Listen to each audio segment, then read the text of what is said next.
Welcome to the Spawn Chunks. This is episode number 9 for Monday, October 1st. Oh my goodness, it's October 1st already, 2018. My name is Johnny, but the internet knows me as Pixlriffs, and joining me as always is Joel Duggan. Hello Joel, how are you? I'm doing fantastic, sir. How are you? Not too bad, not too bad. It's a bright and sunny day, feels nice and productive, and boy do we have a lot to cover in today's episode. Holy smoke, I guess we do.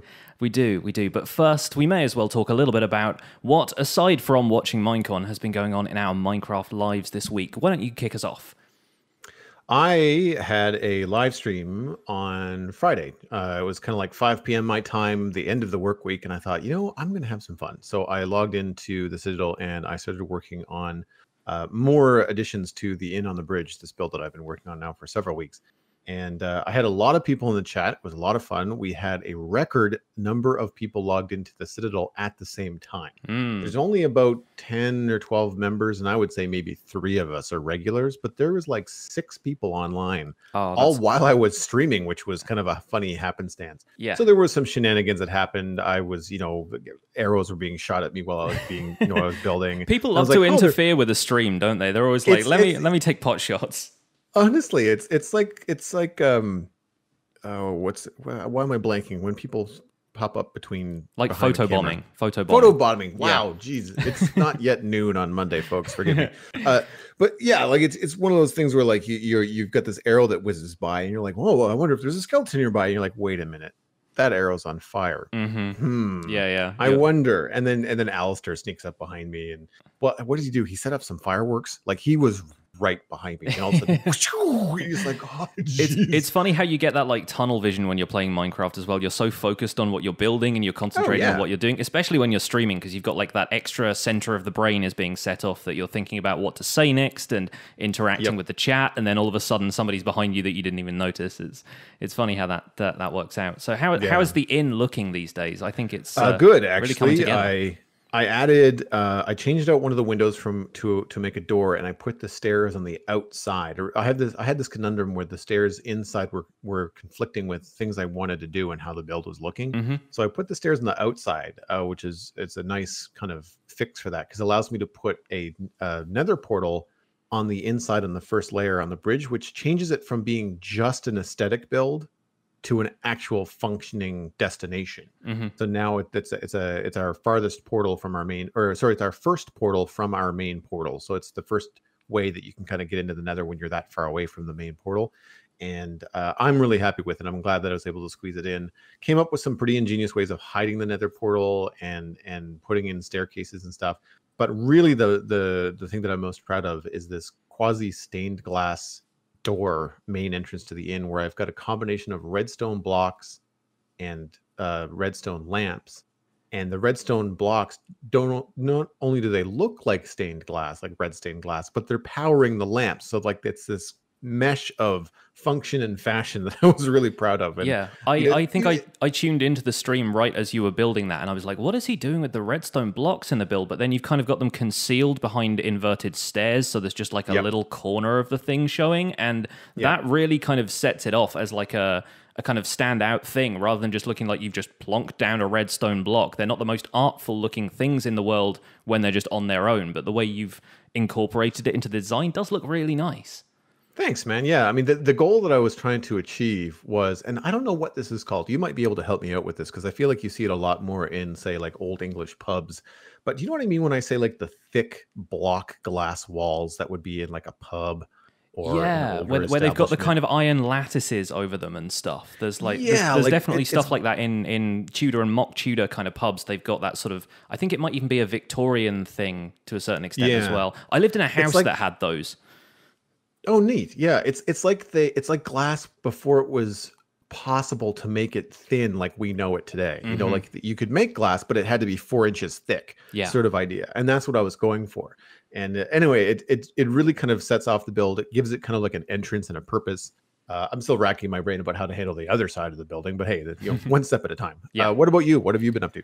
Speaking of nether portals, I have less artfully concealed my nether portal by making it 23 blocks high. Because I had this notion in my head for a while that, as I've mentioned previously, I'm working on a city that's inspired by San Francisco from Big Hero 6. It's got a lot of Japanese influences combined with a more modern coastal city like you might find in San Francisco. And right. I actually live in a coastal city in the UK. I live in Brighton, which is kind of the San Francisco of the UK, except on a much smaller scale, because Britain is, generally speaking, on a much smaller scale than most of America. But yeah, I decided I was going to build a sort of Japanese-inspired nether portal, and in Japan they have these gates that lead up to shrines that are called tori. I think I'm pronouncing that right. The lip flap kind of thing is a little difficult, the kind of tongue flap that they have in Japanese. But yeah, I built one of these, and they're supposed to represent the connection between the mundane and the spiritual, which is why you always see them on the way up to shrines. And so I thought it'd be fun to have a connection from the nether, where it's kind of hellish and there's, you know, nightmarish mobs and fire everywhere and stuff, to a mushroom island where there's literally no hostile mob spawnings aside from phantoms. Curse you phantoms for ruining my thematic consistency. And yeah, I just built this entire gateway thing out in the bay right by this mushroom island. And so now I have a 23 block high by I think 21 block wide nether portal surrounded by this gateway that's all made out of red concrete and a little bit of grey concrete, and it's kind of got pillars holding it up. And I love it. I designed it in creative mode a while ago, and I've been kind of holding on to the design just in case replay mode came out and I could do some kind of sweeping camera angles and stuff of it. But I just got impatient. My temporary nether portal was kind of ugly, just sat there in the middle of the island. I wanted to clear that out so I could move some more stuff around, and I thought, you know what, let's just go ahead and do it. So time-lapsed that. There's a video of it up on my YouTube channel. Really happy with it. But I was not entirely happy with it because you can still see the obsidian around the inside of it, and so it's really obvious that the portal is inset there, and that would be something that I'd be fine to kind of compromise on. But then a few weeks ago on Reddit, I came upon this post where somebody had noticed that you can place item frames on the inside of lit nether portals, and it doesn't switch the portal off or affect the portal's function in any way. In fact, even if you've got item frames lining the entire thing, you can still light it with a flint and steel and nothing goes wrong, nothing burns down, the portal still lights up. So they'd done that with maps, and they had like a world map kind of on the inside of their nether portal, kind of customizing it. And it looked really neat. So I thought what I would do was try and color match the inside of those red concrete blocks as closely as I could. And it turns out that Netherrack turns up that color on a map. So what I've done is I've flown out into the end where nobody is probably ever going to find this, or if they do, they'll understand what it is and leave it alone. But I've built a 128 by 128 area of Netherrack, just like above one of the end islands, and it's probably casting a bit of a shadow, but there's no light in the end, and the only thing that spawns there is Enderman, so it's not going to cause any problems for people. And so I have this giant red map now that I can just plaster onto the inside of my nether portal, and it looks like there's no obsidian there at all, and I'm really, really proud of it. Nice. And it's lucky that Netherrack is so easy to to mine, so you can get a lot of it quite quickly. The first thing when I was trying to color match it, I was doing this in creative because it would be ludicrous to do it in survival without knowing what I was doing beforehand. The first block I came across that could do that was red nether brick. And I went, there's no way I'm making 17,000 red nether brick blocks. Like I don't think I would ever make that much if I was building with the stuff, let alone just flattening a giant kind of square. Well, and so the next time you watch the Citadel, check out what my nether hub is made of and weep for me. Yeah. It's a lot of red nether brick. It was painful. I've worked with the stuff before, and it's a really nice block in the right kind of context. But yeah, just having this entire flat sheet of it was going to be intense. In the end, I went out to the end with, I think, 10 shulker boxes full of netherrack to do this. Because, yeah, I tried it with regular nether brick and it produced the same color. And so I said in the DV chat, I'm going to be gathering as much nether brick as I possibly can. If anyone wants to help me out, I'm just building this giant map. And then Zloy, God love the man, said, why don't you just build it out of netherrack? And I hadn't thought that netherrack would produce the same color, but I tried it in creative and it did. And I was like, okay, well, I can gather, however many stacks that is of netherrack, like 5 double chests of netherrack, probably in an afternoon. If I have an efficiency pickaxe, I mend it a couple of times. That was fine. And I even built most of it live on stream. I built maybe 2/3 of the map just on stream because I wanted to do something kind of menial and straightforward so that we could unpack everything that happened at MINECON Earth this weekend. So yesterday's stream was basically just, let's just place Netherrack for 4 hours and talk about MINECON Earth. So I've had a bit of a chance to crystallize my thoughts about MINECON Earth, and considering that's basically our news segment and our main topic, I figure we should just dive right into a discussion. What do you think? Well, I say let's let her rip. So, MINECON Earth happened this weekend. MINECON Earth being the live stream where Mojang announces what they're going to be doing with Minecraft for the next update, for the kind of their immediate plans for the future of Minecraft. And this was am I right in thinking this was your first Minecon, at least the first one that you've actually attended kind of live? Yes, I know I watched. I feel like I tried to tune in last year, but I was perhaps not able to. Like, it was probably on a weekend and I was not around, or I had other things to do, so I was tuning in periodically. I know I watched it, but I feel like I watched it later. Yeah, when you can kind of skip through stuff to be like, okay, when you can skip through stuff. Yeah, because I remember seeing Will Arnett on stage, and I remember going, okay, do I really want to watch this?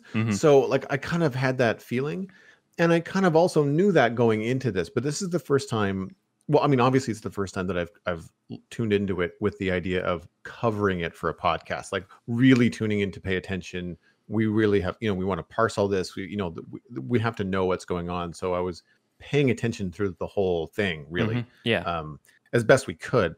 And so, yeah, it was, for the lack of a better, way to describe it, it was my first real viewing experience of a MINECON Earth, and it was not what I was expecting. Yeah, I think that was pretty clear. And I'd been to the MINECON Earth watch party last year, and the stream was kind of similar in tone to that. So I guess like once everybody started coming out on stage and they were kind of doing these pieces to camera and stuff, I sort of knew what we were in for. But yeah, I felt kind of bad that we tuned in and you were expecting something a little bit more like the news forward, and then maybe we unpack bits and pieces of what all of this means, and then in the end, it ended up being more kind of like little individual presenter segments with some very upbeat YouTubers doing live mini games on stage. And after a while, it kind of becomes, this is all great for, the kids watching and stuff, but when are we going to get to the Minecraft, though?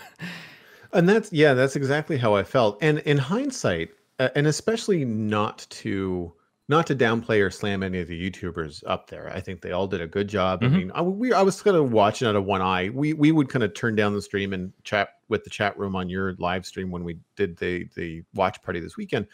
But when they were doing their thing, like, it was obviously well put together. Like, it was a stage show. It was done live. Like, that's a lot of work that goes into that kind of stuff. Oh yeah, for sure. Where I was really disappointed is that these are people that play Minecraft a lot. A lot of times they're making their living on YouTube or other ways playing Minecraft. Yet we didn't really get a lot of time to hear what they think of the announcements. Like, I would have much preferred to hear, I don't remember everybody's name, so I'm going to use OMG Chad as an example because he's the only one that I really recognized. But like, I would love to have heard OMG Chad sit on stage with a bunch of people after the Minecraft announcements and the actual things that are coming and talk about it. Yeah. And we didn't get that. And I feel like those YouTubers, it was a real missed opportunity because they are probably some of the more analytical minds when it comes to the game because they spend so much time talking about it, right? And they're the ones who are going to be covering it in their own content. And, right. OMG Chad runs basically a Minecraft news channel. It's kind of his thing. Yeah. And so while obviously that could maybe take a little bit away from the content he was going to present on his own, it's still kind of, he's the kind of person you expect to formulate thoughts about this and have quick reactions and go, okay, well, I really like the look of that, and like, I'd love to hear more about this. Yeah. And yeah, it seems like a shame. They got a little bit of that done in the post-show, and the post-show was when we started to see some more familiar faces for us. Stress Monster and Rendog were on the couch, and yeah, you kind of got a little bit of their thoughts. But again, it really just felt like the announcements all rushed in at the end, and then nobody really had time to kind of sit down and talk about them on camera before it was just, the post show is over now, let's move on to the developer panel. And the developer panel was it really was lopsided. Like it was a 2-hour stream, and there was what 20 minutes of announcements. Yeah, basically, give or take a couple of things in the middle, which we'll get into in a second. Agreed. But yeah, then the developer panel was a little bit more my speed. It might have been a little bit dry, and I'm pretty sure a lot of the kids who were watching the stream tuned out at that point. Like we were watching it on YouTube, it had maybe 45,000 viewers at its peak, and that definitely cut in half, or maybe even like 2/3 of the audience left before the developer panel came in, because they were like, this is just a bunch of people in suits sat around on stools talking about like the technical side of things and how to fix bugs. But that part for me was kind of the more interesting thing, because it was actual information for one thing, but also because it gave you a little bit of insight into their creative process. So I want to cover a few elements of that later on, but let's actually get down to the points that we want to cover today. Let's go through some of the things they announced. For a start, we'll cover it kind of in the order that they announced things. So the first thing we really got was a look at a brand new Minecraft experience called Minecraft Dungeons. Now, previously, whenever Mojang has announced anything to do with Minecraft, it's always been like an update to the basic game itself, like the Java edition of Minecraft or the Bedrock edition of Minecraft, where you're going to be seeing those features appear in the games that we already have, the games that we already play. The exceptions to this maybe being kind of, extracurricular activities, stuff like Minecraft Story Mode, the Telltale kind of adventure game, or things like the Minecraft movie that's been announced, but we haven't heard news from for a while, and books and things like Minecraft the Island, the kind of multimedia stuff that Minecraft branches out into. And this was a brand new video game experience that's got nothing to do with Java Minecraft. It's a dungeon crawler game that is a completely separate game. It's basically, you kind of said this pretty accurately, it's basically like Diablo set in Minecraft, right? Yeah. And yeah, that's what it looks like to me. Yeah, it seems like there's going to be a class-based kind of character system. So there were people wielding hammers. There's kind of like a tank character who's got like an armor and a hammer. There's people with like 2 daggers, kind of dual wielding. There's a kind of more classic warrior-looking guy. And there's a mage with a staff. And you're looking at some of this stuff going like, none of this is in the regular Minecraft game. So they really plan on taking this in a different direction, but using a familiar art style. It's a completely different game engine, so it's got different lighting and everything is rendered in like, it's the sort of classic blocky looking textures, but they're in higher definition, and the lighting engine is so different. It's looking like a lot more of a guided experience in terms of the world and everything. Like, you're going down into a dungeon. It's not going to have the same sort of problem with Minecraft worlds only being like 60 blocks deep from sea level to bedrock. You're going to be able to just go down and down into the world. And it seems like it's going to be a multiplayer experience as well for up to 4 players. No word on whether that's like couch co-op or online. I would imagine a mixture of both. Well, they said coming to PC in 2019. Yeah. So I would imagine online would be part of that. Online would probably be the focus, because you don't see too many people doing kind of PC couch co-op sort of stuff. But then again, people have all kinds of gaming setups in their homes, so who knows? Yeah. But I also hope it's not first person. Like I hope it's a top down. That's another thing, really. We only really saw what looked like just either promotional animation or like an intro animation for it. It was all kind of stuff. Pre-rendered, so there wasn't any gameplay footage, and it said coming to PC in 2019. I'm going to assume late 2019, considering that we're already in late 2018 and they're not showing us any gameplay. I expect it's probably an experience that they still plan to work on playtest and refine. In fact, Mark Watson from the Mojang team, who is a listener of the Spawn Chunks, so hi Mark, if you're listening, thank you for stopping in, popped into my stream chat the other day to said he'd been able to play test it and it was really fun. He didn't say anything more than that. He wasn't kind of giving away anything. He's very tight-lipped about the whole thing, of course. Well, I imagine they probably have to be, of course. But he said it was fun. Have you ever played a dungeon crawler? They're not really my genre. I've never really kind of delved into that kind of thing. And I think that probably the closest thing I've played to it was like the campaigns in Warcraft 3, where you're kind of like, you're in control of a hero, but you've got additional units and stuff around you. But I wasn't a Diablo gamer at all. I kind of skipped over that and was playing more the RTS Blizzard games. And aside from like the occasional kind of hack and slash game on the early PlayStations, I never really played stuff like that. How about you? Were you a Diablo player? Diablo 3. I'm not a long-time Diablo player. I came into my introduction to that kind of world was World of Warcraft, and then I started playing other Blizzard games from WoW. And Diablo 3 was something that I played quite a bit. I ended up burning out on it just because I found that the the gameplay itself was very repetitive. Mm-hmm. Visually, it's always something new. Like there's always a new monster. The dungeons are procedurally generated, so even if you go into the same level again, it's reorganized. So when you went left the first time you were here, you have to go right this time. Like, so that kind of stuff keeps it fresh. And as you get more powerful, there is some satisfaction to coming back to the monsters that owned you the first time you were here. And you're just basically like, you know, I was a monk, so I'd stamp my foot and like stuff would just explode. And it was very satisfying. As you level up, you got more and more powerful, which is really cool. Yeah. However, another game that I played, which I think you would like, it's called Torchlight. And there is a Torchlight 2, which I didn't actually get a chance to play. But Torchlight itself, it's basically Diablo. It's some previous Diablo developers that left and started their own thing at Runic Games. And Torchlight is like a cartoony Diablo. Right. So there's still demons and some cartoony violence and, you know, zombies and blood and guts and stuff like that. But it's not like real. It's not realistic. They're very cartoony people, big heads. Your sword is like 3 times the size of your body, like stuff like that. Sounds like my kind of thing. Yeah. Exactly. And then also on top of that, the animations of the fighting is also over the top. So like when you're a barbarian or whatever they call the main like hulky guy, and you run in and you swing your giant sword and hit the ground, like the whole camera shakes. Like it's over the top. It's like watching a Warner Brothers dungeon crawler. And so that is what I thought of when I saw the kind of art style, you know, that they're probably going to go with Minecraft Dungeons. And I really enjoyed that. And even though it had the same repetitive gameplay issue as Diablo for me, something that kept me going around every corner was that I just wanted to see what kind of crazy new sword could I get? What kind of crazy armor? How many spikes can I get on this guy before it starts to look like a porcupine? Nice. Yeah. So that kind of visual reward is the kind of thing I think we could get from Minecraft Dungeons, especially because you have a huge player base that's very familiar with Minecraft and how it looks. And then you say, ooh, how are they going to handle this? How is this going to look when it becomes a dungeon crawler? And I think that what's around every corner is going to be a real, holy crap, I just played Minecraft Dungeons for 3 hours. Where did that time go? You know, sure. I think that's going to be a real thing. Like something that I find, sorry, go ahead. No, the flip side of that for me is I'm not sure if this is necessarily going to bring a player base into Minecraft that wasn't already part of the community. Like, I don't really know if I would pick this out to play if I wasn't already into Minecraft in some way.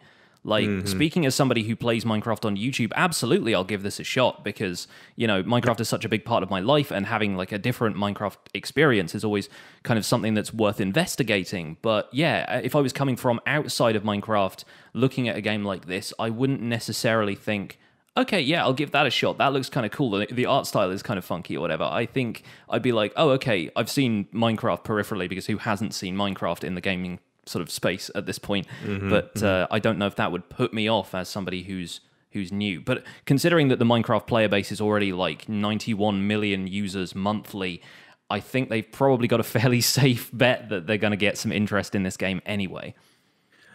And I think one of the things that could potentially happen, and this is just pure speculation, is that I saw some really interesting mobs, enemies, and bosses in this trailer, even if some things that they hinted at were just big monsters. I'm wondering if potentially by player demand, Mojang ends up having this Minecraft Dungeons be kind of like a feeder pool, like a development pool of testing ground.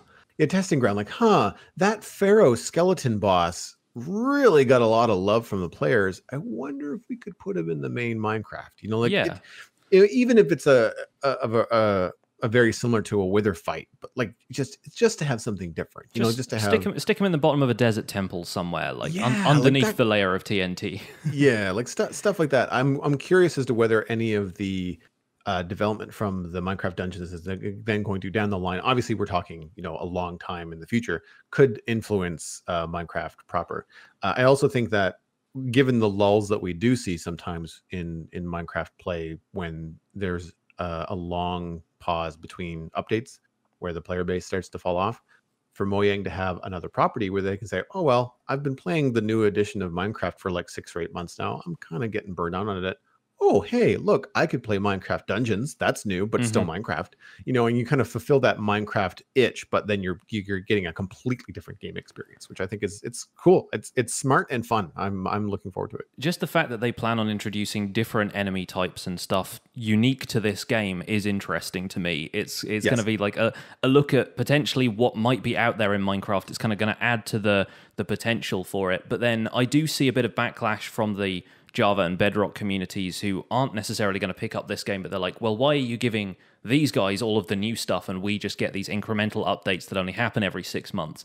Then again, Minecraft proper, the core Minecraft experience, has such a long game plan. Like, they don't ever plan to stop updating this game. So while Dungeons might come out and maybe have like a little bit of DLC or something, it might have expansions to it later, but the core game is going to be something that's very polished and I imagine wouldn't see that many updates after its full release.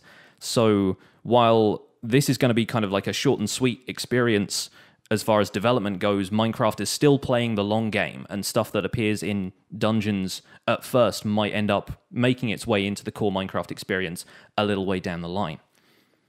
Dungeons is also one of several projects they reportedly have in the works, so they are planning on bringing other game experiences into the Minecraft brand. And what form that takes, we got absolutely no hints. They just said this is one of a few different games they have in development. And these are internal Mojang teams as well. This is an interesting point here, is this is not being developed by an outside studio in the same way that the Telltale story mode games were. And Telltale was already so established with that format of storytelling, it made sense. But the fact that it's actually being developed in-house with Mojang is quite exciting to me. It means that they're not kind of, trusting the brand to somebody else and then potentially going to come back with something that doesn't quite feel like Minecraft. They're so keen on attention to detail and preserving the feel of Minecraft. I imagine that's going to be really integral to how Dungeons feels. My final question here, and one that I want people to ponder at home, is if this is going to be a hack and slash kind of thing, it's got Minecraft style combat in it, great.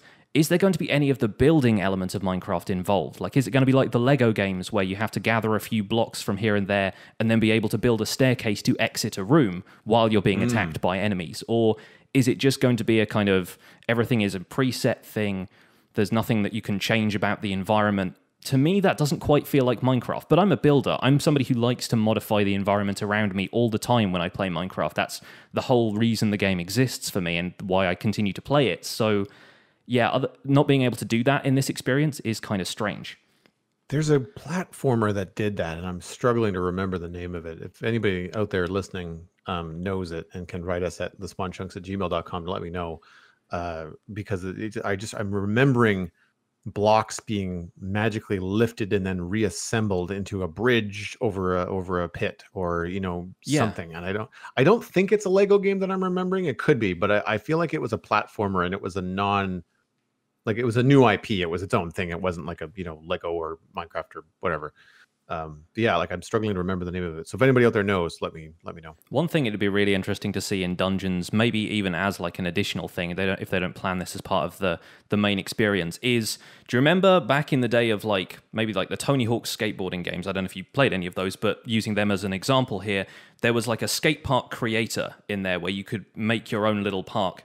I wonder if there might potentially be cause for like a creative mode aspect to Dungeons where you could design your own dungeon and maybe share them online as DLC for other players. Like you could potentially open it out to the creative side of the community who aren't necessarily gonna play the hack and slash element super long because they want to go back to building stuff. If you could have like a dungeon creation mode, that would really open things out. That would definitely prolong the shelf life of it for sure, because instead of just like Mojang having to produce the dungeons as DLC, getting the players involved with stuff like that might really have some scope for, prolonging the lifespan of the game. Yeah, no, for sure. That would be really cool. I mean, I would be on board with basically it's like building a video game without having to really develop all the art assets. Like if everything was just available for you, or you could put blocks and doors and all that kind of stuff in there. That'd be really cool. I'm also Really cool. fairly confident that the modded Minecraft community is going to find a way of putting the dungeons experience into Java Minecraft at some point. Oh yeah, they're just going to be like, we are going to take all of this and put it on the Hypixel server so you guys can play it.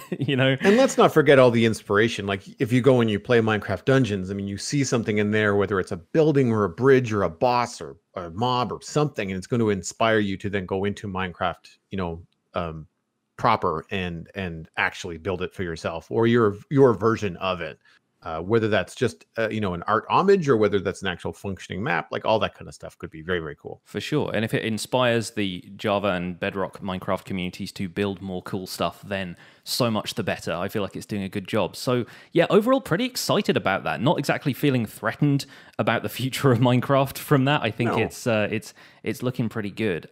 So let's move on to obviously the main announcement that happened right at the end of the stream was the announcement of 1.14 question mark. I'm not entirely sure because they didn't really include version numbers anywhere, and there's a little bit of confusion in the community because they talked about basically a main update which they introduced first called the Village and Pillage update, the details of which we'll get to in a moment, but then they also announced there's going to be a smaller kind of micro update that's going to arrive around the holidays that will include a couple of smaller features, but features which have quite significant ramifications for how we're going to play the game. So let's tackle it in the order they announced it. So the next major titled update to the game is going to be the Village and Pillage update. And as the name suggests, it has a lot to do with villagers. Villagers are going to get biome-specific outfits now. So you will have a different outfit for a villager who spawns in a taiga biome than one that spawns in a desert biome. They're going to look like they come from those individual places. It's almost going to be kind of like a tribalistic aspect to villages. The villages themselves are getting completely redesigned structures. They're keeping the same basic format of like smallish buildings, nothing that's going to be like over detailed and intimidate the player. Just an interesting template for what they're going to be able to build. And the villagers are going to sort of live in and around these houses like they do currently.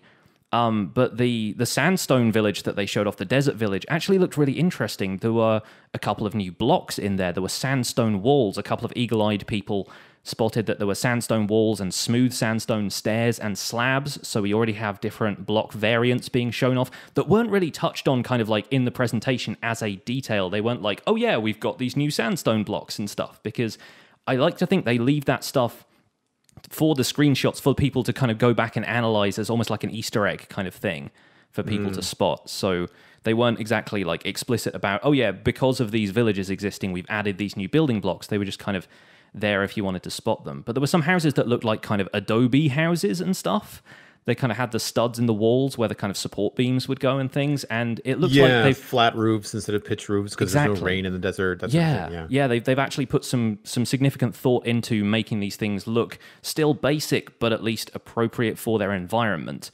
They also had a set of villagers that were standing around in a jungle and had jungle-related outfits, which implies that there are going to be jungle villages at some point, but we didn't get to see a screenshot of a village in a jungle, so we don't know for sure if that's going to be just, if you happen to be breeding villagers in that biome, they would spawn with different outfits because they appeared in a jungle.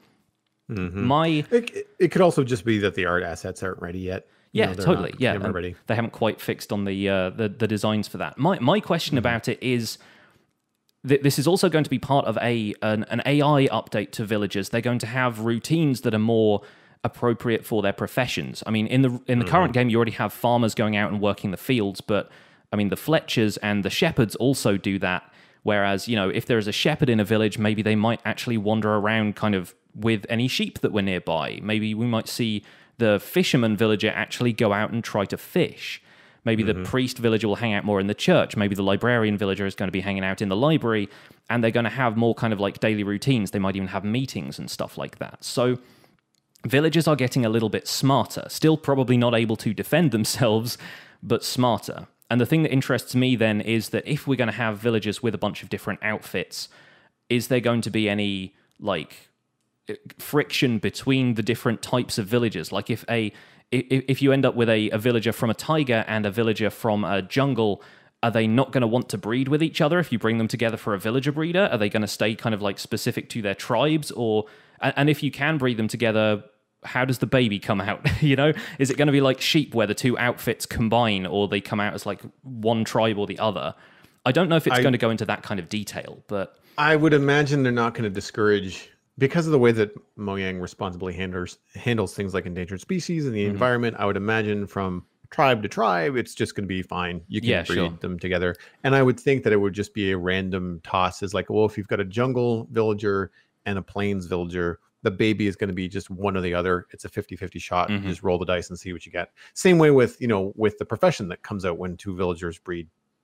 Like it's just a roll of the dice as to whether you get a nitwit or a cartographer or a librarian or whatever. Did they mention that they're giving any new professions, or they're just simply adding outfits to signify the existing professions? It seems to just be the existing professions as far as we know. There's potential for them to add another villager if they feel like a profession is missing. And obviously this would be the update in which to do it, because they've got, all of the village stuff changing to begin with. But I follow Simply Sark on Twitter, and he was doing the maths with how many variants of villagers there were. And if you consider there are probably 8 different biomes, I think, were shown, and you've got like 10 different villagers to update, all with unique costumes. There's like 200 plus different villagers now, if you look at it that way. So there is already quite a lot going on there without the addition of yet another villager to add like another full set of stuff. Not to mention babies and then zombie variants of villagers as well. There's a lot to cover. You're talking about different looking villagers. Like there'd still only be the same number of professions. I'm not even sure how many professions there are, but like there'd be whatever it is, like 8 or 10 or whatever, whatever that number is. You're not like, there's not, the librarian from a jungle is still going to be offering you the same kind of trades as a librarian from a plains biome, from what I understand. That would be interesting though, if there were biome, like tribe specific trades, like if a villager from a Taiga only traded you like salmon instead of cod or whatever, that kind of thing. Yeah, that could be interesting too. They did say that they were going to overhaul villager trading. That's all they said. They didn't get into any other detail. Yeah, which is good, because I don't necessarily think that it's broken. I also don't necessarily think that it's useful. Yeah, it's not the best system right now. No, people just go through the villager trades until you have a good mending villager, maybe some infinity and unbreaking, or what's another one that I'm thinking of? Like there's just a handful that you want, and then after that you're kind of done. Yeah, you don't I feel like so many of the existing villagers are just fodder until you get a couple of the ones that you want. And it would be really nice if in this overhaul, the villagers for, like, say, a blacksmith actually had something that you would want, like a diamond chest plate that would be either enchanted or, something you actually would save you time, money, and energy, in the game to purchase. And it's fine if they're expensive. I don't mind if it costs me, a lot of emeralds for a really fancy chest plate. But right now, once you've got a diamond chest plate, the blacksmith that offers you an enchanted iron chest plate is useless. Yeah. Like there's just no point to even keeping them around. It's just a waste of space. So if they overhauled the trading system to actually have some uses, be able to get a bunch of different seeds or other things that you could potentially use, to build with or protect yourself with, or things like that. I think that could be a real addition to the game that would change. I don't want to say necessarily the way that people play, but it would certainly change the approach to villagers, Yeah, making villagers possessing unique items, the kind of things that you couldn't just dig up out of the ground or find randomly. I mean, gating stuff just behind finding a village does limit things to, the way certain players might want to play. They might not want to interact with villagers at all, so you run the risk of like making that stuff difficult for people if they want to find stuff another way. But it's got potential. I'm interested to see how trading gets overhauled. I'm also interested from a technical standpoint to see if changes to villager AI break things like iron farms, because I imagine they wouldn't, because right now the iron golem only spawns if there are a certain number of villagers and a certain number of doors in the area, and it just calculates whether or not there is an overpopulated village and they need protecting, and a golem spawns. So they can very well leave that part of the code alone. It's whether or not they do, whether they feel like that is a system that also needs an overhaul along with the rest of the villager stuff. Yeah. Yeah.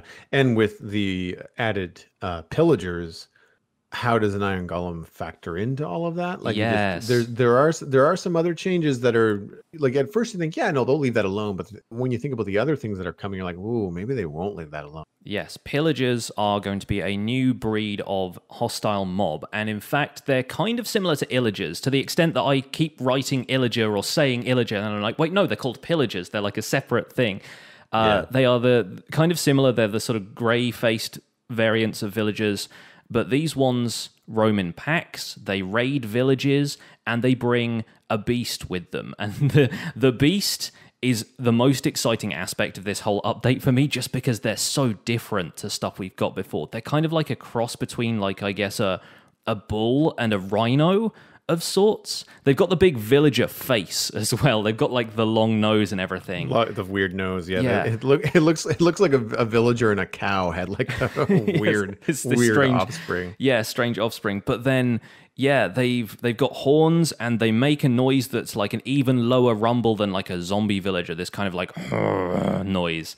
And obviously the sounds might just be placeholders right now. We don't know for certain, but these beast things look really cool. They roam in packs with the pillagers, just one beast per group, it seems like, and they will trample crops. They charge at villagers, and they have a kind of almost boxing glove style, like spring-loaded head.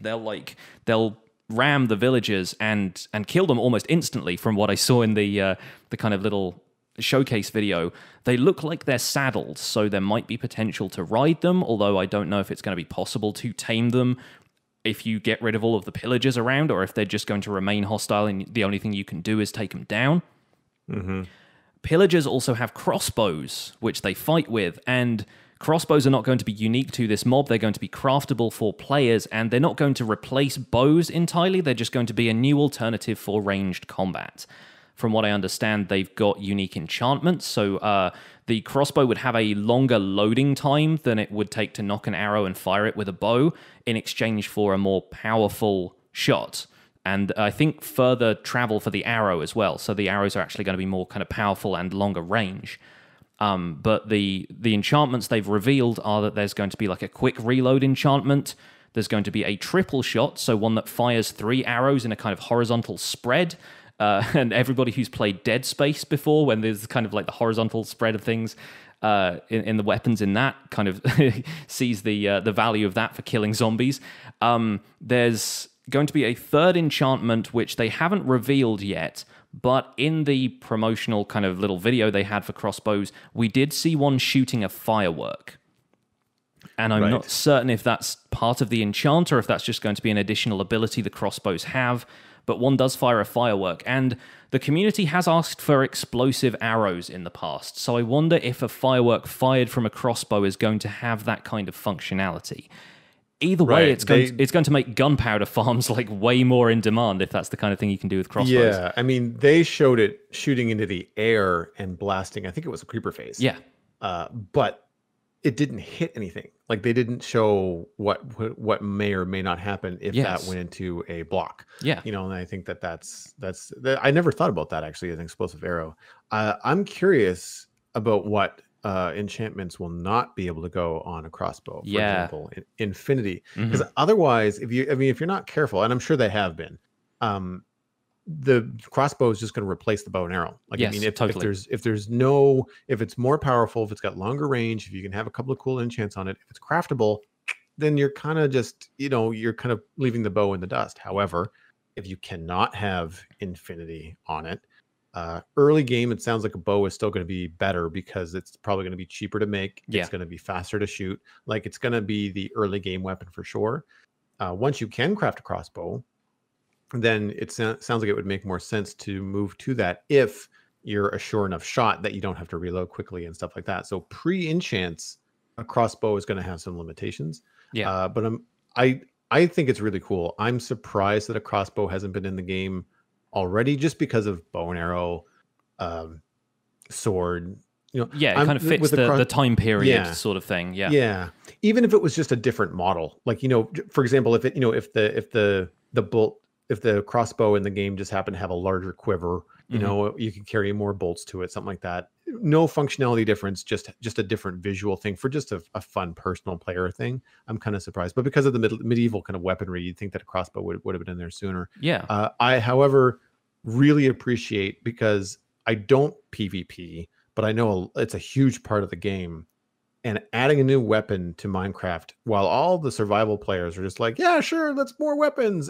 All the people at Mojang that balance the PvP must be like, oh, this is not an easy thing. Yeah. What's the new meta gonna be, and like how can we balance those things? I think it's going to be interesting because if crossbows are more powerful, there's a chance that they won't be affected by power enchants, because making them just way OP. Like a power 5 bow, if you add flame in there as well, can more or less one-shot most things. So making crossbows, like, in addition, more powerful than that will probably make them too powerful. So I'd expect that you leave power enchantments off in much the same way that, like, you only get the impaling enchantment on a trident, so it can only affect certain types of mobs rather than having sharpness, which would affect everything, right? Yeah.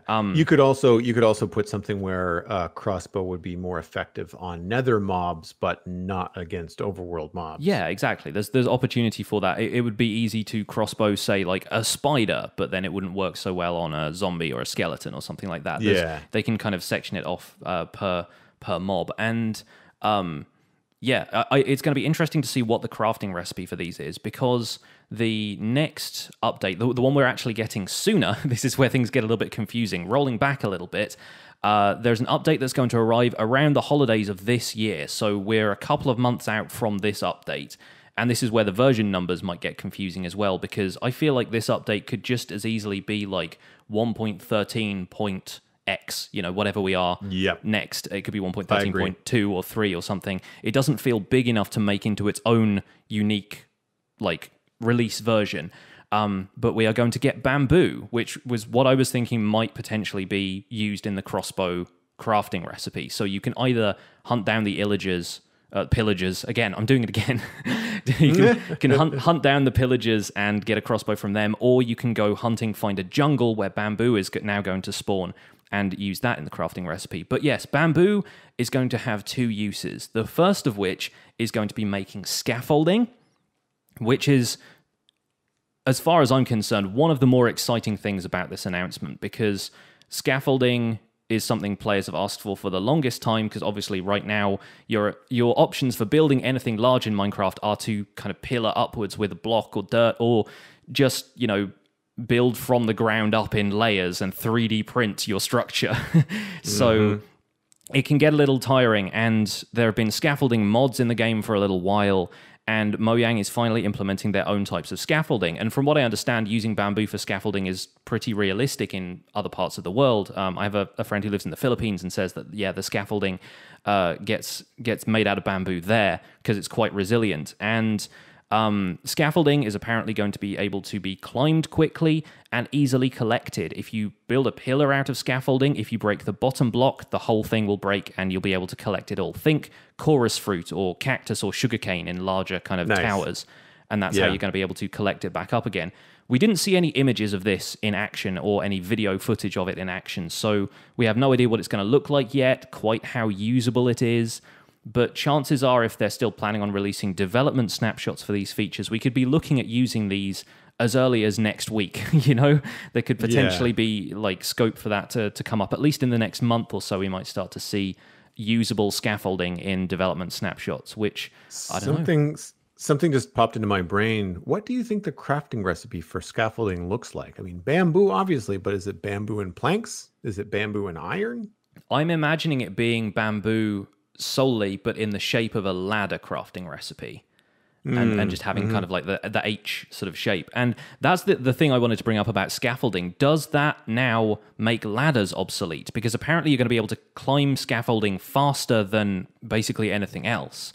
So, well, my thought would be that scaffolding would be a block. Whereas a ladder would be something that would go within a block. Yeah. So if you've got a 1x1 hole and your ladder goes up the middle of it, then you can climb up it. But if you have a 1x1 hole and you've got scaffolding in it, you probably can't climb up the middle of the scaffolding. Yeah, but I'm assuming you probably climb up the outside. But then what's to stop you making the hole 1x2? Obviously, there are certain circumstances in which both could apply. But if it's going to be a faster way up and down, I'm wondering how many people will start to build stuff with scaffolding in mind and then like stop using ladders for transport purposes in their base, at least in the early days. It depends on the scarcity of bamboo, I suppose. You are going to need to go into jungles to get it, which makes it much less accessible early game unless you've got a nice close by jungle. Jungles can be quite difficult to find in general. Yeah. Also raises the question, can you grow bamboo? Like, can you, when you collect bamboo, can you then plant it in a specific, either a specific biome or a specific situation, like, you know, near water, similar to sugarcane, etc.? Can you harvest it? Can that be automated? Like, you know, there's a number of questions that they obviously didn't address. And also, how are we going to be able to distinguish it from sugarcane, which already to me looks like bamboo and is used as a kind of bamboo thing? I took a closer look. And it's a little bit weird for me because I actually have a Vanilla Tweaks texture pack on my sugarcane that makes it 3D. Like it makes it a block looking thing rather than a flat plane. And it looks to me that it's not quite as thick as a fence post, but bamboo looks a lot thicker. Yeah, it's actually a block, sort of pixels are taken up there instead of just being a flat entity texture like sugarcane is. Yeah, no, it looks like it has a lot more substance. Oh, however, it's hard to tell in the video because I'm assuming they were in spectator mode. So I don't know whether bamboo blocks your path or whether you can walk through it like you can sugarcane. I think in the footage I saw, they were walking through it, but I think they were trying to dodge around it a little bit. So it may make things difficult to navigate. You might have to kind of hack your way through it in order to I'm fine with that. You know, like the other thing that, you know, as far as scaffolding goes, I mean, it could replace some ladders, but you know what? I think a lot of people are already replacing long ladders with bubble columns. Yeah. Just because it's just that much faster, right? That's absolutely fair, yeah. One of the mods that I've seen in many YouTube videos is faster ladders. You know, it's just because it just saves you that little bit of time. Yeah, and I'm interested to see also if scaffolding has any kind of like aesthetic qualities that could be incorporated into builds. Like you don't have to just use it as a means to get up and down. If it's kind of got a semi-transparent texture, but maybe kind of like a cross-braced thing, that could be useful for so many builds. And maybe bamboo could even end up as its own block. Like I think there are already bamboo blocks or sugarcane blocks in mods like Quark, which have like you can get that kind of like reed wall effect. And it would be really interesting to see bamboo used for that. However, bamboo does have another use, which is to feed pandas. So the first thing they said immediately after they were like, we've introduced bamboo in the game, everyone's like, you've added pandas, right? They were like, yep, we've added pandas. And apparently this was the landslide winner of a vote by the Chinese Minecraft player base to include an animal that was more familiar to China. And of course, you know, giant pandas are basically the national treasure of China. So they went out to China, they took recording equipment and they recorded the live sounds of pandas so that they could have the most authentic kind of sounds possible. And they recorded these kind of giant pandas in a zoo there, and or maybe not in a zoo, but in a kind of preserved habitat, shall we say. Yeah. And so pandas are going to be added to the game. The baby ones are going to sneeze, like that one video of the sneezing panda, which is frankly rather adorable. They're also going to have different personality traits, and they were talking about them as if you could kind of take one home and own it as a pet. I don't know if taming them is going to be a possibility yet, or if they're just kind of going to be, they'll be around, you know, feed them a little bit of bamboo and they'll follow you, but they're not going to be like following you everywhere the way that dogs do when you tame them. But there are going to be... What if it's something like Dolphin's Grace? You know, like if bamboo takes a long time to hack down, but if you befriend a panda, then your bamboo harvesting becomes faster. You become the bamboo lord. I like it. And the pandas are going to have different sort of moods. There are going to be playful ones. There are going to be lazy ones that just kind of hang around and don't move very much. There are also going to be aggressive ones. They showed in the video one that had red eyes. And presumably, like, if you hurt any of the pandas, then those are the ones that are going to come for you and maul your face. So it's going to be interesting to see maybe how they, again, we've talked about this in the past, how they balance the environmental protection aspect with, you know, the need to acquire resources and players' natural instinct to just hit anything that they see with a sword. Some people are just destructive like that. So it'll be interesting to see how the pandas tend to defend themselves. Yeah, or if they disappear, if you remove all of the bamboo from the area, if the pandas just, you know, they need it to survive, and you know, like if you remove all the bamboo, then you lose your pandas. Like, I think that's an interesting idea. Something that I found really funny about the whole idea of a panda mauling you. They're very cute, but they're still bears. Absolutely, and a friend of mine on Facebook recently shared it was just a funny video. He's like, I'm hungry, and he shared this picture or this video of a panda eating bamboo, and the bamboo looks to be about as thick around as my arm. Mm-hmm.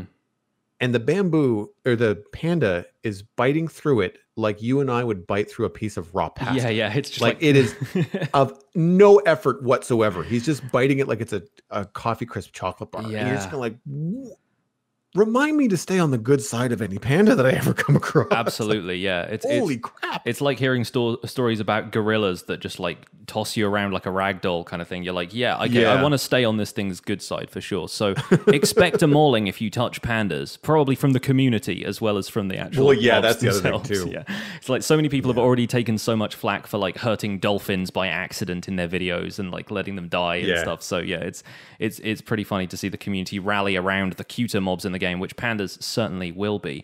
Speaking of cute things, I'm a big fan of cats, and I had 2 cats for a long time. Sadly, don't anymore. But cats are now going to be separated from ocelots in this update. So rather than being tamed from ocelots, I don't know if it's still going to be possible to tame an ocelot, but they're going to arrive as their own mob as stray cats, which will have 9 different variants, which I thought was quite a fun touch, kind of after the 9 lives of a cat, you know? Yep. And there are 8 different skins that have currently been revealed, and the 9th is going to be designed based on a cat submitted by somebody from the community, which is a really neat idea. They're going to be able to immortalize somebody's cat. Jeb was saying on the stream that the original tuxedo cat was, I think, his girlfriend or maybe wife's cat originally, and so yeah, when they implemented that, they had a design like that in mind. In a similar way, if you name a rabbit Toast, if you name tag a rabbit Toast, it becomes like a different unique rabbit skin that's based on, I think, Notch's girlfriend's pet rabbit or something like that. So yeah, there are instances where this has happened before, and there's a bit of community interaction that goes on anyway, but somebody's cat, based on whatever submission process they decide in a few weeks' time, is going to be immortalized in Minecraft. And immediately the Hermitcraft fandom mobilized and was like, Good Times with Scar has a cat. She's called Jelly. She's real cute, guys. I'm telling you, she's real cute. Let's get Jelly into Minecraft. And yeah, I feel like I'm on board with that because Jelly is a little iconic for Good Times with Scar's community. So. Yeah, I think that's really cool. And it would be awesome for someone that puts as much time into the game as Scar to have an official, Mojang added feature that reflects, absolutely his involvement. The only thing that would concern me about that is like, does Jelly already look like any of the other? Yeah, that's the thing. They probably want to make it look a little bit unique. And the existing models are actually slightly different. If you look at the picture of the 8 cats they've already got, they've got a snub-nosed one as well. So they've got one that's more like a Persian cat. Like there's actual geometry changes. I think most of them are primarily the same, but yeah, some of them might have like shorter tails, and one of them definitely has like a snubbed face, like it doesn't have the muzzle on the front, that like additional block that pokes out. So yeah, they've actually got different. Now?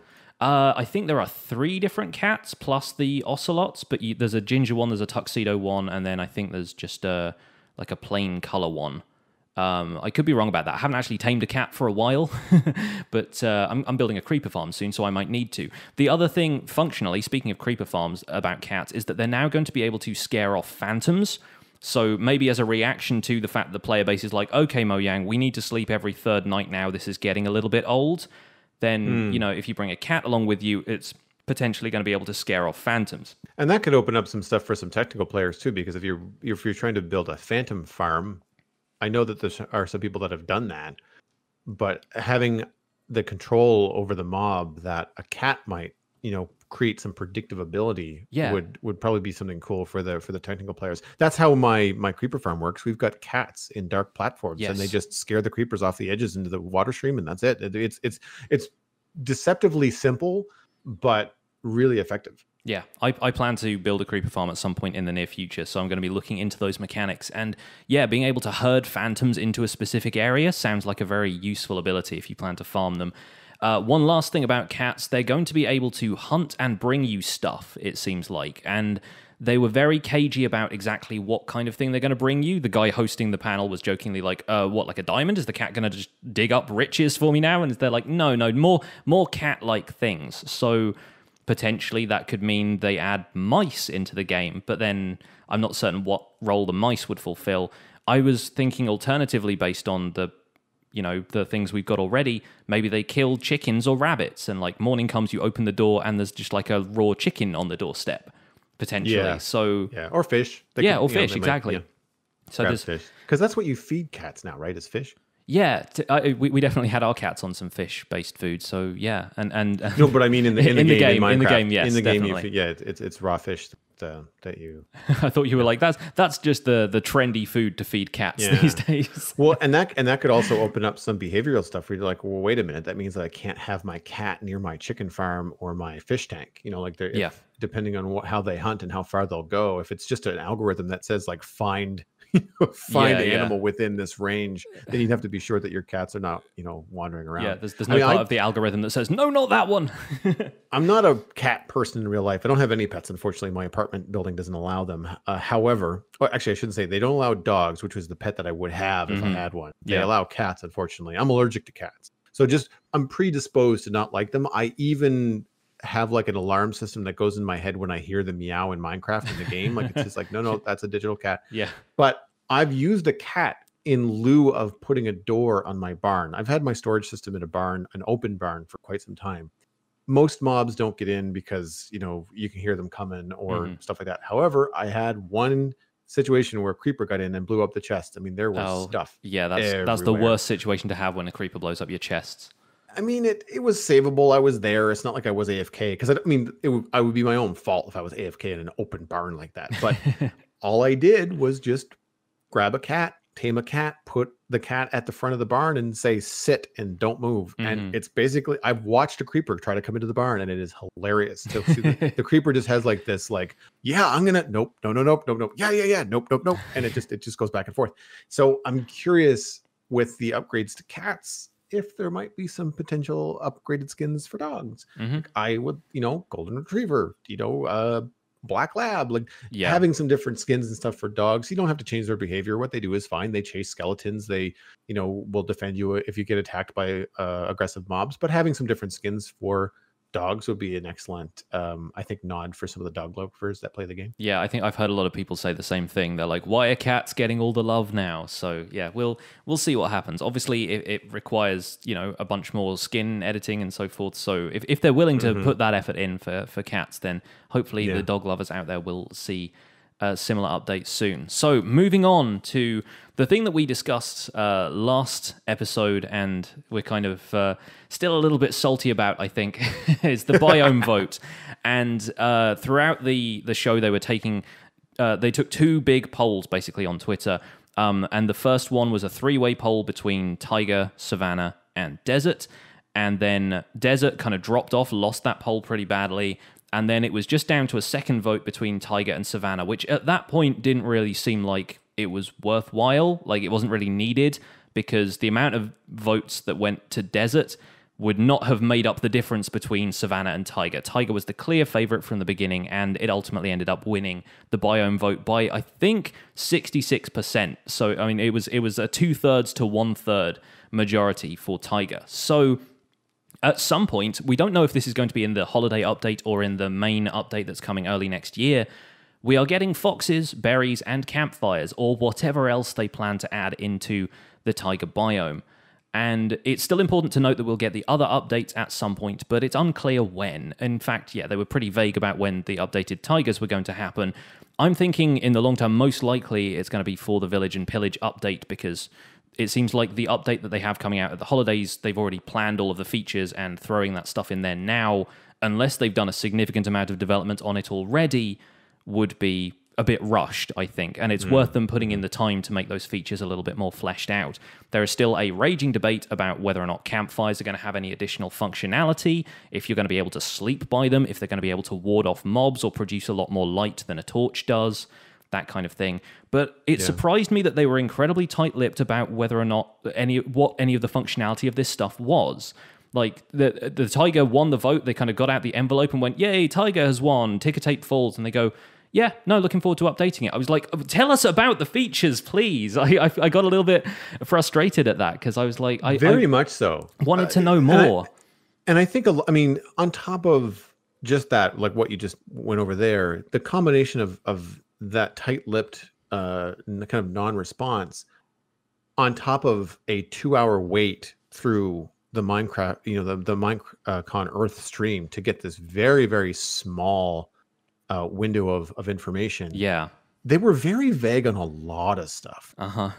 And it was just like, well, why are you having a 2-hour event to announce 20 minutes of content? And then within that 20 minutes be like, yeah, no, new stuff is coming. It's 20 minutes of good intentions is what we ended up getting. I don't know, guys. I mean, I think if you're going to event, then you got to have some stuff to share. Yeah. And I'm still happy with the changes that are coming. Like, I still think that the fact that, I bought Minecraft once and I don't pay for all these updates. Like, I am not complaining. Don't get me wrong. But it's one of those things where you're just like, in terms of my time, like my time invested in covering this weekend, it was just like, really, this is all you have? Yeah. And I feel like something that I hope that they pull out of what I think has been a pretty widely criticized, we'll say communication effort, is that I would rather see more information coming at us more often via snapshots, small announcements. I would love for them to do more of those cute little videos, the little animations that they did leading up to Minecon. Yeah. Like, when you've got something new for Taiga, tell us about it in a little animation. That's fantastic. Yeah. It's in the spirit of Minecraft. It's fun. It's informational. It's short. You don't have this eternal wonder of the community for 6 months while they speculate on what the crap is happening. Like, I feel like if they had a steady trickle of information would be, I think, very much appreciated by a large part of the Minecraft community. Yeah, to put a different perspective on that, though, I feel like a lot of time Mojang is so keen, almost too keen, to have the feedback of the community in whatever features they announce, that maybe they haven't shared too much information about this because they want to know what the community wants from that stuff straight away. Like, now they've confirmed, yes, foxes are going in next. They're going to have some idea behind the scenes of what they want foxes to do. But then if suddenly somebody in the community says, it would really suck if foxes did such and such, and everyone comes out and goes, yeah, they're like, okay, we have to completely rewrite our ideas of what we thought foxes were going to do. Yeah. That's good. Yeah. Yeah. I think the other thing too is that the only other video game that I've been as invested in, I think, in my quote unquote gamer history would be World of Warcraft. And I completely respect the philosophy of it's done when it's done. Yeah. Rather than releasing something early or too often or whatever and having things be mediocre, they were just like, nope, we're going to wait a year before we update again or whatever it is. And then the resulting expansion for WoW ends up being way better because of the time that they took. So I can also come at it from that perspective. I don't know. I think there's probably a danger too with listening to the audience too much. Yeah, for sure. It helps if they have their own direction for the game, much as that will end up being criticized by vocal members of the community. It's also nice to know that they've got a direction for it. In fact, the pillagers were kind of teased by Jeb over a year ago, so clearly they've had these things in mind for a while. I saw a post on the Reddit where they linked back to this post from a year ago where somebody had made a suggestion post that said, hey, how about pillagers? They could be kind of pirate-style things. And Jeb was the first comment on there, and he said, no joke, we actually have a pillager in development, just so you don't think we've gone and stolen this idea from the community. We've had this in mind for a while. It's not going to be a pirate, but you'll hear about it further down the line. So we've known technically about pillagers for a while, but kind of seeing them put into action is fun. The thing about the Taiga stuff, just going back to campfires and berries and that kind of stuff, personally, I'm holding out hope that there's some sort of functionality behind each of them, because one of the things they said in this, and I think they reinforced in the developer panel that happened later, is that they don't add anything to the game just for the sake of it. It has to improve the experience. So if there are going to be campfires, they're not just going to be aesthetic things. They're not just going to do one thing. They're going to actually have some relevance to the overall feel of Minecraft. It's not just going to be like, so you can roleplay for campfires, because not everybody wants to do that, Yeah. So I'm hoping that there's something. I can't remember whether we mentioned this on the stream on Saturday, whether it was on the last episode of Spawn Chunk, so I apologize if I'm repeating myself, but if campfires do not spread fire, like if there's no fire tick involved, they're not going to light the trees around them on fire. If they operate more like a torch, And if you can move them with a silk touch pickaxe, all of a sudden that means that you could put fireplaces in your builds. You could put large ovens and stoves in buildings. Cooking pits could be built. You could make large torch towers with burning, cool looking embers and stuff in them. We can light the beacons of Gondor.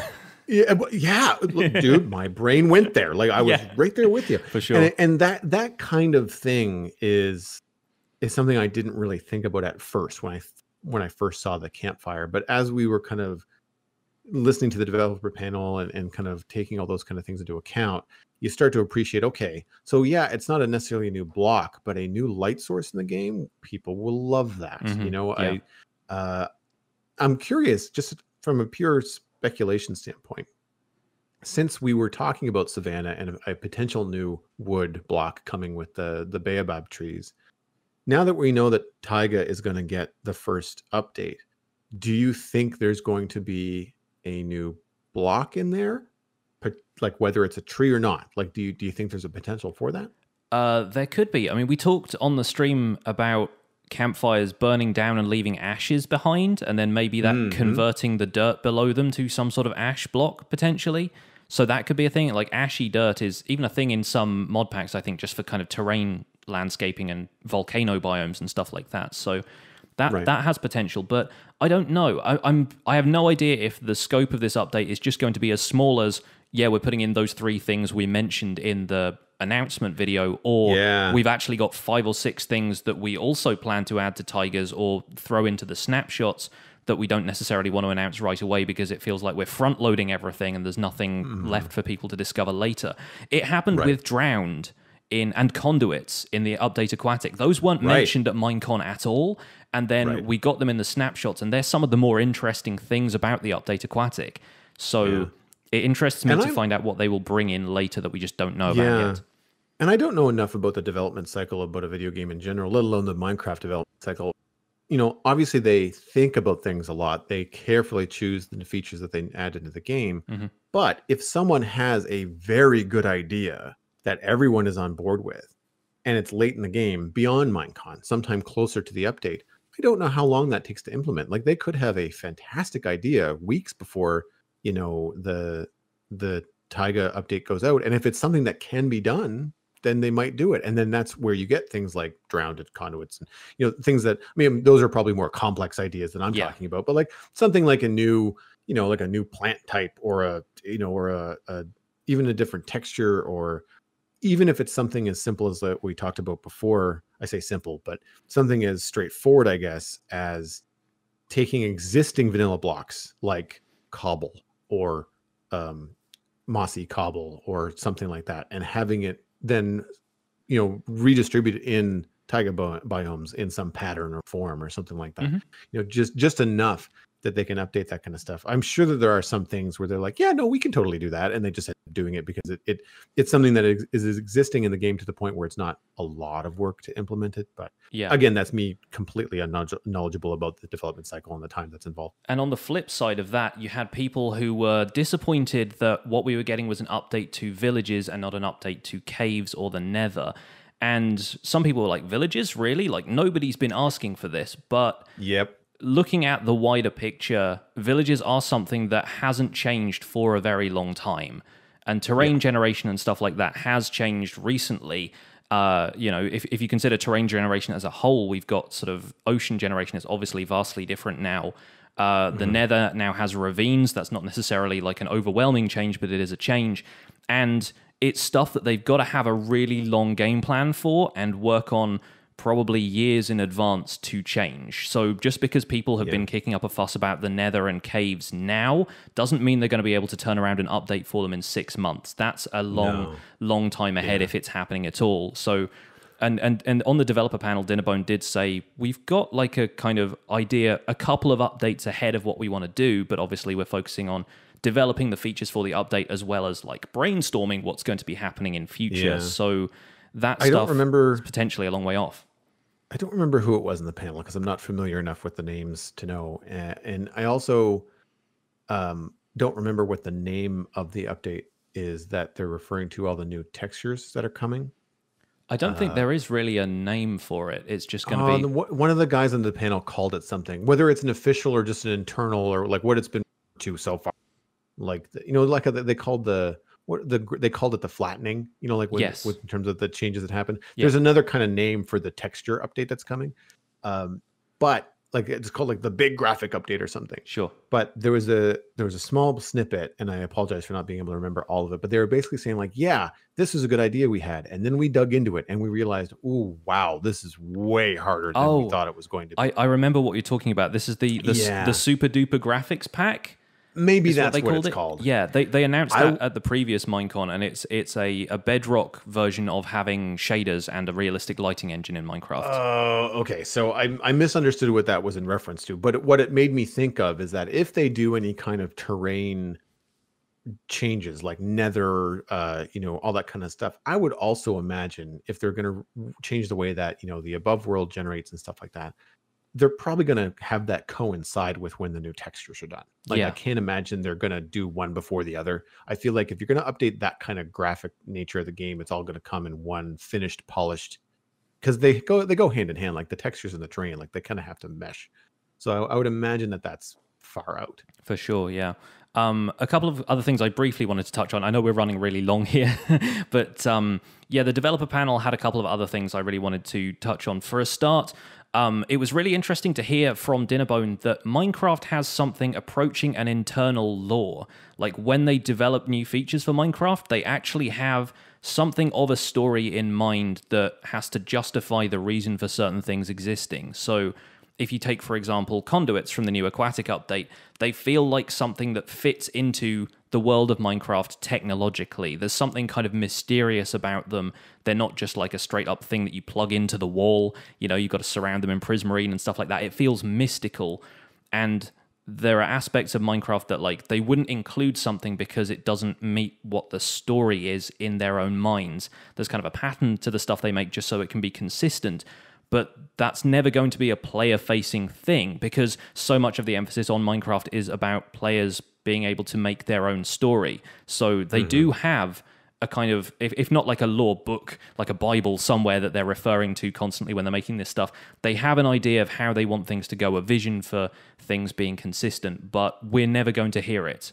And as far as I'm concerned, that is a good thing, because that kind of fuels some speculation in the community. That's the kind of stuff that keeps a community healthy, keeps them thinking about which direction the game could go in, and keeps them in suspense a little bit. So they're not predicting what's going to happen next based on a narrative that Mojang has in their heads. I think that's probably a good thing.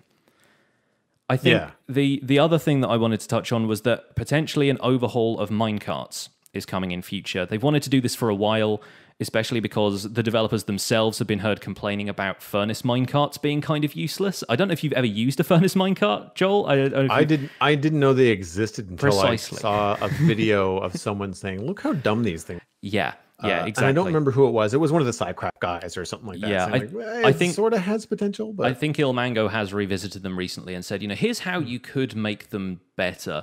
But I think Dinnerbone even said in that panel, hey, furnace minecarts have this bug where they don't know which way forward is. So, like, if they're going in one direction, then, a blink of an eye, they could be going back in the other direction, and we don't know why. Like, there's probably just some really obfuscated kind of gross code that they have to dig in to kind of untangle it and everything. So potentially they're going to be overhauling minecarts at some point in the future. It's one of their kind of pet projects, but again, the amount of work that has to go into it means that they kind of want to make that a long game. They don't want to be like, it's going to be the minecart update, because again, to some people, that's not really going to mean a whole lot. So that's potentially going to be included in future once they can untangle that kind of thing. But it's one of those things that I think could really aid if they sped them up and had transport stuff with them and had the way that minecart tracks work a little bit better. Like if you addressed all of those bugs, then early game before you get a light tread, it could really change transportation. Like you could really affect the way that you use them in the game. Yeah, and ultimately it's one of the only sort of hands-free methods of transport, which I think is still, they stick around for that and for kind of utility purposes, loading stuff into a furnace using hopper minecarts and things like that. There's still advantages to using them, but reincorporating them for maybe their intended original use of player transport and stuff can still use some tweaking. So that's something to look for in the far future, but not necessarily something that they they thought they wanted to cover in this Minecon, shall we say. So I think we're probably about done. I think we've covered everything. We've gone through Minecraft Dungeons. We've gone through the Villager and Pillager update. We've gone through the biome vote. We've gone through all of the stuff that's going to be coming around the holidays, pandas and bamboo and stuff like that. There's so much info here, Joel. It's surprising that even though we waited ages and we thought we got like a fairly short announcement, there's still so much we can speculate about from these features, and so much, even with the limited amount of information we have, that we can get like, you know, an hour and 15 minutes worth of discussion out of this so far. Just it really gives me hope that things are actually better than we thought they were at first. You know, it seemed a little small, and then we're like, you know, yeah, there's a fair amount to talk about here. So we would love to hear what you guys at home think about this stuff. So please do send us an email. There is no chunk mail this week. There's too much other stuff we've had to talk about. As you can tell, we've already gone pretty far over time. But we suspect you might have something to email us about this week, not just because of the Minecon news, but because if all goes to plan, Wells Knight will be joining us for episode 10 to talk about his experiences with Minecraft, being a dedicated builder, maintaining a full-time YouTube channel, and what it's like to be part of a household name Minecraft server like Hermitcraft. We wanted to get a guest in for episode 10. We're celebrating going into double digits. We've been doing the podcast for over 2 months now, and we're really excited that Wells has agreed to join us. Hopefully, yeah, if all goes well and everything kind of comes together timing-wise, we should be able to have him on for basically the full show next week talking about that stuff. So send us your emails, guys. Tweet us. Let us know what you want us to ask Wells Knight. We'll be kind of picking out a few questions from the community and curating them and seeing what Wells gives us as answers. Of course, if you're not familiar with who Wells Knight is, you can find him at youtube.com/WellsKnightGaming, twitter.com/WellsKnightPlays, and his Twitch is twitch.tv/WellsKnight, WELSKNIGHT in all cases. Also, in lieu of chunk mail, we also want to thank everybody who came out to watch our MINECON Earth stream. It was fantastic to have so many people in the chat. And, you know, that was probably record stream attendance for me as far as just a regular stream went. And obviously it was kind of a one-time event, but we might potentially see our way to doing some stuff in future. I think next year maybe we will try and skip over some of the more, I don't know, recreational minigame playing that happens in Minecon, but potentially we'll be back in for the announcements, looking ahead to the future of this podcast. we'll be in episode like 50 something at that point if we carry on doing this weekly. Wow. Yeah, I think so. And I agree. I think maybe even coming to them later, because a lot of the panels and stuff were released just after the live stream as their own little separate YouTube clips. And I think that might be a better way. You can still watch them and experience them yourself live for the first time and chat with the chat room, but without having to watch the full 2 hour stream. And you never know. We could look at the schedule for Minecon Earth next year, and maybe it's only 45 minutes. At which point we go, oh, okay, this could be more information than showcase. You know. For sure, yeah. But that's going to wrap it up for another episode of the Spawn Chunks. You can find more information about the show and links to some of the things we've talked about today at thespawnchunks.com. And let's be honest, most of it is probably at minecraft.net as well, but you can find the podcast at our site. The music for the show was composed by me, and the Spawn Chunks is proud to be a listener-supported podcast. With your help, we can continue to produce, evolve, and expand the show. Visit patreon.com/thespawnchunks to join the community, where pledging at any level will get you an invite to our patrons-only Discord channel. We currently have 13 patrons, which puts us just $5 away from our first goal of $25 per episode, where we're going to introduce a new role into our Discord community, just to kind of separate out the people who we want to love and cherish for donating their money to us every week. And I have to say that the chat in the Discord shortly after the live stream this weekend was fantastic. It was really cool to have a close-knit community of people that have been talking with each other for a month or so dive into the new features that were announced, springboard some ideas. I think that's where I got the idea for new trades, and buying stuff that was worthwhile was probably something that I read in the Discord. I don't remember who said it, but there's been there was also someone brought in a Reddit post where the name or one of the names being tossed around by the community for the Illager beast is the Wildebeest? Wildebeest, yes. Wildebeest, I think? love that I thought it so was much. clever. I think it's Very, really very good. clever. Yeah, it does Yeah. seem like That's something the they kind of want stuff. a name from the community for as well. So yeah, it could be a And winner. that's the kind of thing that the resources that the Discord community brings. But one of the other ways that you can support the show is just as easy as poking a friend in the arm and saying, hey, this was really fun. You should listen to it too. You can spread the word on social media. It is just the Spawn Chunks across any places like Twitter and Instagram. And you can also use the hashtag Spawn Chunks when you go and share your favorite episode or your favorite moment from the show. And hey, why not use the hashtag Minecraft and podcast at the same time? You can contact the show at thespawnchunks@gmail.com. Let us know what you want to talk to Wells Night about. Let us know what you think about the new updates that were announced at MINECON Earth. And that's it. I think we're on all the different channels where you can find most podcasts: iTunes, Google Play, Google Podcasts, and Stitcher. Don't forget to check out the RSS feed on Patreon as well.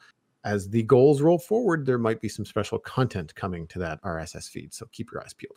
My name has been Pixlriffs, and you can find most of what I do at youtube.com/pixelriffs, where I have a Minecraft survival guide series for beginners, a multiplayer Let's Play series called Decidedly Vanilla, and I also uploaded the VOD from Twitch to YouTube, so you guys can see the entirety of us commentating the Minecon livestream if you want to check that out in case you missed it. I'm also the voice for the unofficial Hermitcraft recap, which you can find through a quick YouTube search, and today or tomorrow we are about to hit 100,000 subscribers, and I'm so proud of that little channel and how far it's come, so thank you guys so much for your support on that show. I also stream 3 days a week on Twitch, where these days I'm mostly working on larger Minecraft projects for my YouTube series, but I play other games from time to time. Aside from that, I'm at Pixlriffs on both Twitter and Instagram. Joel, what are your links?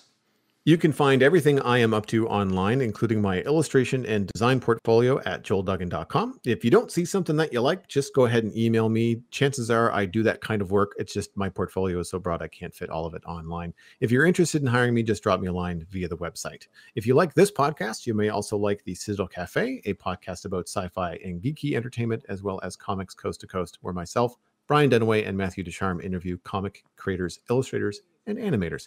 Beyond that, it's just my name on YouTube, Twitch, Twitter, and Instagram, and I have a new stream replay going up on YouTube later on today. Thanks for visiting the Spawn Chunks. The world outside is infinite, but soon we will all learn to beware the Wildebeest.